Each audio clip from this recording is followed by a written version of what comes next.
Hey guys, Dantix here. We finally have some substantial gameplay and information on Bethesda's next major open universe RPG, Starfield, and I couldn't be more pumped. It seems like everything we could have hoped for and more, bringing us a vast universe to explore with a fully customizable avatar, ships, weapons, story, and bases. Truly returning to Bethesda's deep RPG roots in many ways, but in today's video, I'll be discussing specifically how they do this with your character's customization, which covers how you look and even how you walk, a background which gives you 3 specific starting skills, traits which modify your character further with positives and or negatives, and even letting you start the game with parents you can visit or a starter home with a mortgage. Then there's a skill system which further changes how you play as you level up and complete challenges. So if you want more in-depth breakdowns like this one, you know what to do. I have a ton of info you won't see anywhere else coming soon. Be sure to let me know below how you'll be building your character in Starfield come release. Will you opt to be a stab-tastic chef, cooking up the universe's delights, or a mod-focused robotic master? Let's get right into it. So when you start Starfield, you'll need to create your character. You start in the Biometric ID tab, and this is a set of templates to get you started. Keep in mind that how you look isn't permanent, as you can always visit a genetics facility to change how you look during gameplay. Once you've selected a template, you can move on over to the Body tab. Using a circular graph, you can plot exactly how heavy, thin, or muscular you want your body. So you can roleplay as Neil Armstrong or even Neil Ass Chonk. Then you can change your body type, which is assumed to be your gender, but of course that's taboo to say these days. Welcome to Constellation.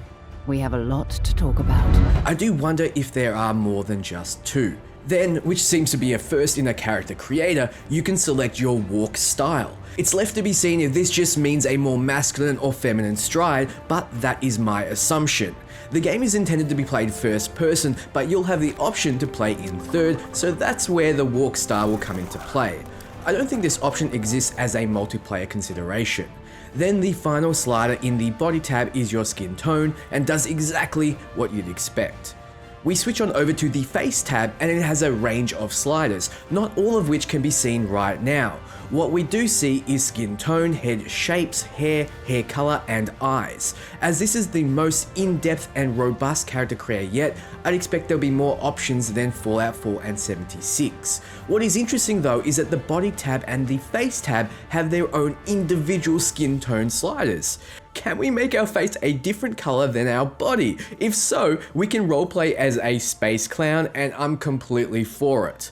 So we see the hair slider move from 2 to 19, and based on the movement of the bar, we can assume that there are at least 50 different hairstyles and at least 15 different hair colors, but we can be sure that how you look is going to be extremely detailed, and I'm sure with mods, the community will vastly expand upon this. What I'm most excited for though is backgrounds and traits.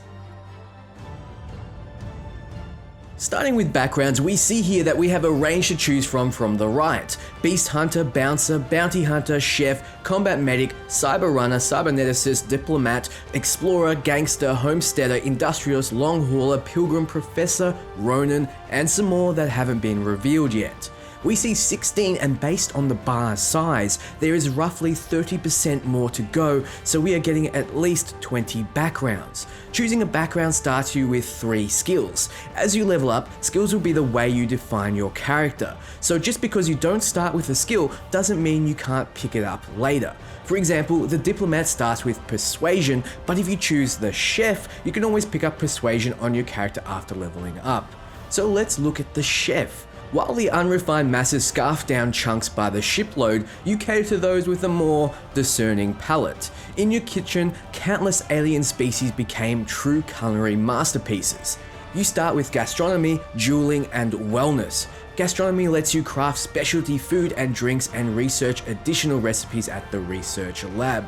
So this confirms a research lab and also that food and drinks will be in the game. It hasn't been showcased yet if there's a survival type mode where you need to keep hunger meters from dropping, but we can assume that food and drink, like in all Bethesda titles, may provide positive and or negative boons. We have fond memories of opening the menu mid-fight and scoffing down 10 wheels of cheese in Skyrim. Starting as a chef will no doubt provide you with options that other players won't have. When you're exploring the unknown, making the best of what's available will be invaluable. The chef also does a flat 10% more damage with melee weapons because hey, what's a chef without their trusty chef's knife? They also have an extra 30 points of health at the start of the game, so the chef seems to be a good choice for those who want to survive with the basics at the start. No fancy gun or store-bought meals, just a true grit of your teeth adventurer. The next background we see is the combat medic. Leave it to human beings to fight over something as infinite as outer space. That's where you come in. You've never been afraid to take on the enemy, but you much rather take care of your friends. They start with a pistol certification, medicine, and weight lifting. Pistols will do a flat 10% more damage, 10% being the theme here when it comes to boosts. Medicine being no different, providing a 10% increased heal from medpacks. Medpacks will be your primary way of healing you and your companions, so no doubt this will be extremely useful. We'll see soon that characters in the world will react to your background, so perhaps being a medic may have a sort of Fallout New Vegas implication, where having the medicine starting skill could keep a faction leader alive or kill him without anyone becoming suspicious. Finally, the combat medic has weightlifting for some reason, and they can carry an extra 10 kilograms. Kudos to Bethesda for going with the metric system. For my lovely American friends, 10 kilograms is roughly 6 large pizzas or 25 Trump toupees. So the combat medic has some generally useful skills, not really pigeonholed into any particular playstyle. Next is the Cyber Runner. From Neon to New Atlantis, the mega corporations stand as monuments to power, prestige, and profit. You've worked both for and against them on the inside and out, often sacrificing conscience for credits. And based on the description, we can assume there will be some dialogue when it comes to joining or working for some of these factions in Starfield. I would be surprised if the Cyber Runner didn't have some unique dialogue choices.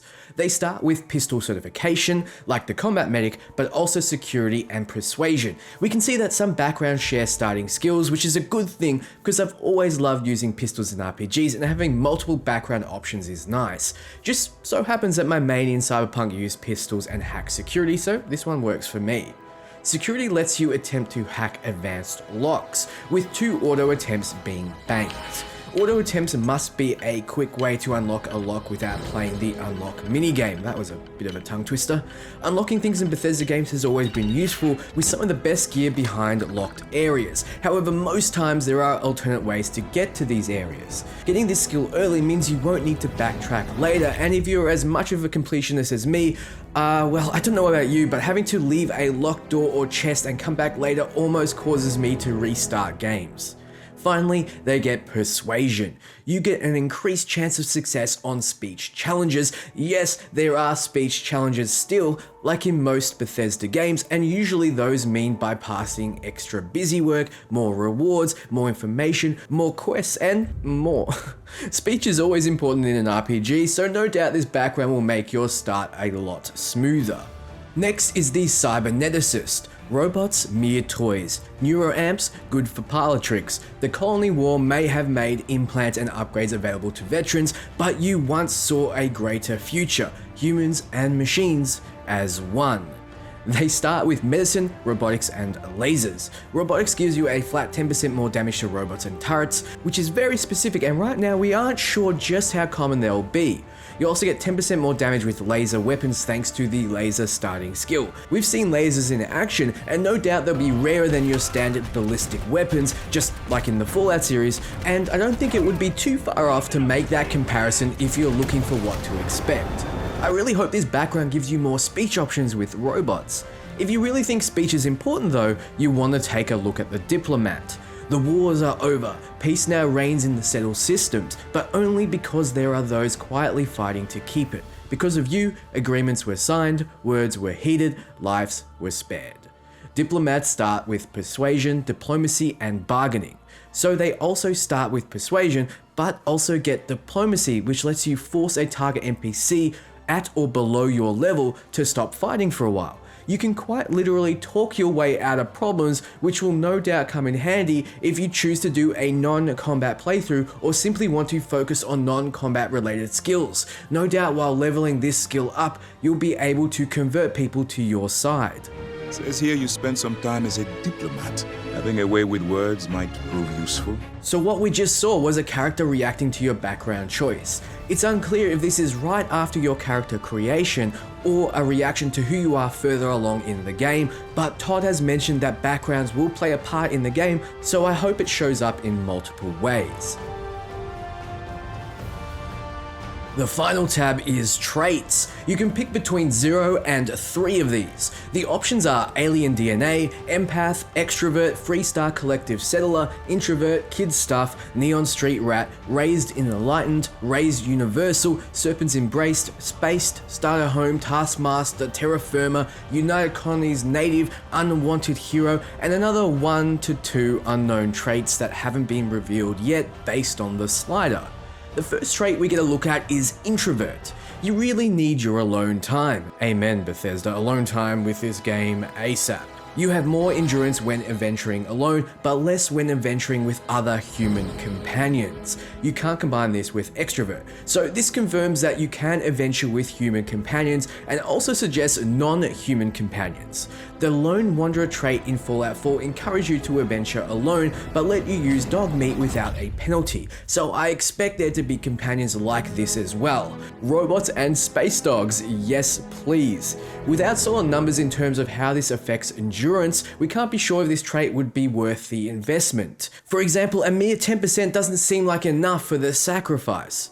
We can also see here that selecting the trait locks off extroverted. It wouldn't be far-fetched to assume that it gives some kind of bonuses to adventuring with human companions.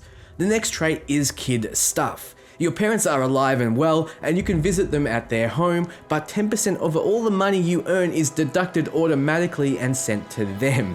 This trait is extremely hard to gauge. For starters, the sheer fact you have parents in an RPG that you can talk to and visit is almost unheard of, which is kind of troubling come to think of it.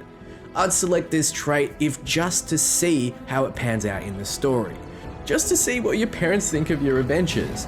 Earning 10% less doesn't seem too bad, but I'm sure there's a benefit of this as well. Maybe they save it for you and you get it back as a lump sum after the story events. It does mention you send it to them specifically.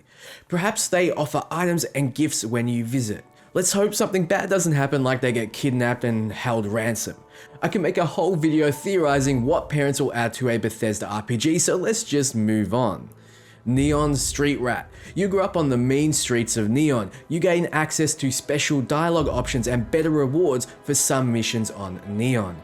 Crime bounty by other factions is greatly increased. Can't be combined with other faction allegiance traits. First off, this confirms there are traits for each or most of the factions in the game, giving you some kind of boon with them at the cost of the other factions putting a higher bounty on you when you commit crimes against them. Right now, if I was to assess how bad this negative is, I would say it's on the lower side while comparing to other Bethesda games. If you don't commit crimes against other factions, there is no negative. Greatly increased is also ambiguous. Are we talking double? Does a higher bounty mean more deadly enemies? If so, how more deadly? Still seems worth it for special dialogue and rewards. Therefore, it seems like picking one allegiance trait might be the way to go, unless there are some significant negative dialogue options for doing so. Raised Enlightened is the next trait, and this one is religion based. You grew up as a member of the Enlightened. You gain a significant discount at the organization store, but lose access to Sanctum Universum store. Can't be combined with any other religion trait. This trait seems like one you could only gauge the value of once you've played the game. You won't know just how good the Enlightened or Sanctum Universum stores are and why gaining discounts and losing access would be worth it. Picking this will close off other religion traits to you similar to the allegiance trait, but unlike those traits, I'm not so sure the negative is worth it. Raised Universal is the other religion, specifically the Sanctum Universum. You get a significant discount at the church store, but lose access to the Enlightened store. can't be combined with any other religion trait. As of right now, it seems like these two interact with each other, but there are other religions, like the next trait, Serpent's Embrace. You grew up worshipping the Great Serpent. Grav jumping provides a temporary boost to health and endurance, but health and endurance are lowered if you don't continue jumping regularly, like an addiction. Can't be combined with any other religion trait. This is the first trait we see that drastically changes how you interact with the world and play the game. You'll be forced to jump around a lot, which might be a good thing if you naturally do this anyway. Not so sure why a snake god is tied to jumping, but hey, I haven't read the Great Serpent scriptures yet. Once again, I'd be interested to see just how much of a boost grav jumping gives to health and endurance. Even a 50% would be too sweet to pass up. The next trait is Spaced. Your body has become acclimated to space. Health and endurance are increased when in space, but decreased when on the surface. Can't be combined with Terra Firma, which we can assume does the opposite. Without knowing how often you'll be on the surface and in space, or how much boost these give, it makes it hard to know how useful they'll be. Right now, it seems like the Terra Firma option would be better, but if space helps during space combat as well, then I could be swayed. A lot of these traits seem great for role-playing, and I'll no doubt have a ton of fun with them. For example, imagine actually having parents. And the starter home.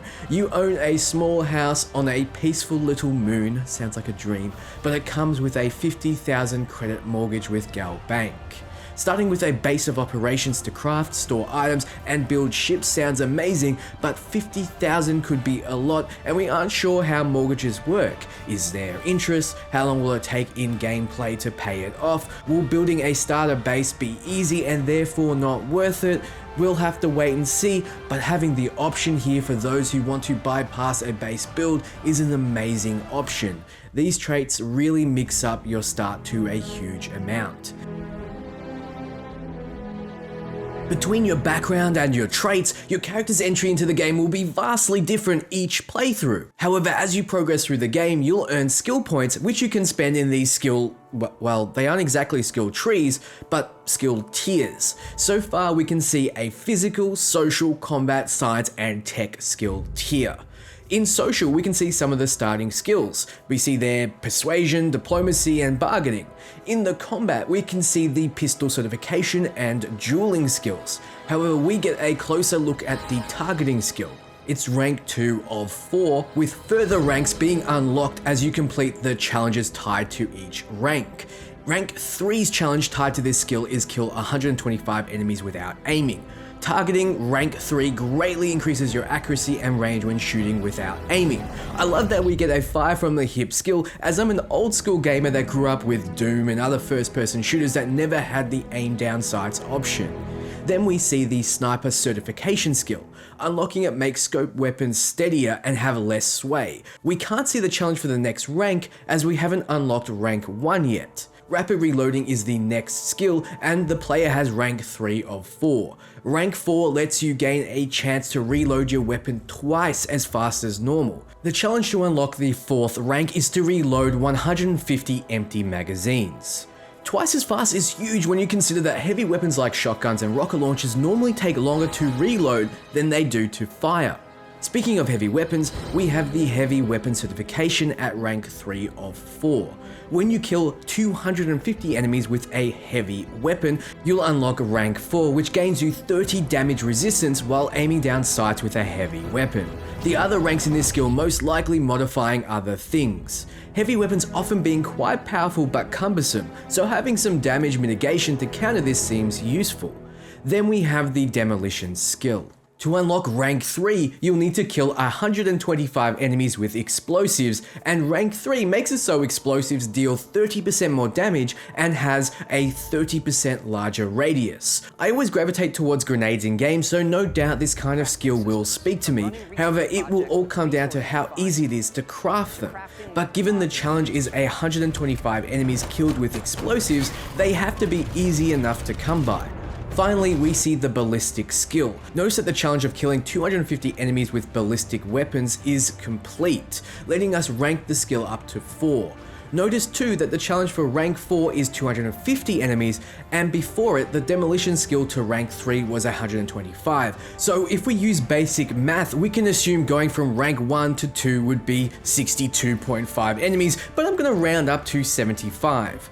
Rank 2 to 3 is 125, and rank 3 to 4 is 250. Jumping into the skill, we can see all 4 ranks and what they provide. The skill description is, centuries of conflict have proven that when it comes to threat elimination, few things stack up to the reliable power of combustion. So yes, this is a skill for combustion weapons, counter to the skill for laser weapons. Rank 1 makes ballistic weapons do 10% more damage, rank 2 is 20% more, rank 3 is 30% more, and the final rank, which we purchase with a skill point, is an increased range of 30% to ballistic weapons. From this we can assume that rank 3 of pistol certification and dueling will also be a 30% increase to the associated weapons damage, with rank 4 being a unique bonus to the weapon, like the heavy weapons certification resistance boost when aiming.